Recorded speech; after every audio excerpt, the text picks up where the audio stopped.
মৃত্যুর সময় যখন কবরে রাখা হয় কি বলা হয়?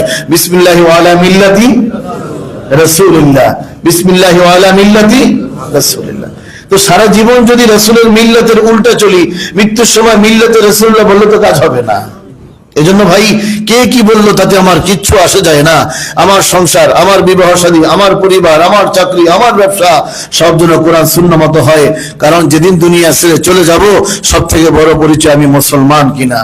দুনিয়াতে মানুষ অনেক দল করে, এই বাংলাদেশে বহু দল আছে, রাজনৈতিক অনেক দল আছে, সামাজিক অনেক দল আছে, বিভিন্ন দল থাকতে পারে। এই দলটা ইসলাম বিরোধী না, এটা ইসলামের পক্ষের দল, অথবা ইসলাম বিরোধী কাজ করে না, কোরআন সুন্নাহ বিরোধী কাজ করে না। এরকম যদি আপনার মনে সাক্ষী দেয়, করেন, যে কোনো দল করতে পারেন, কিন্তু মৃত্যুর সময় দলের পরিচয় না, মৃত্যুর সময় পরিচয় হবে আমি মুসলমান কিনা। এজন্য আমরা সবসময় কোরআন সুন্নাহ দিয়ে আমার জীবনকে সাজাবার চেষ্টা করব। অনেকে অনেক কথা বলবে, কত কথা বলবে, তাতে আমার কিচ্ছু আসে যায় না।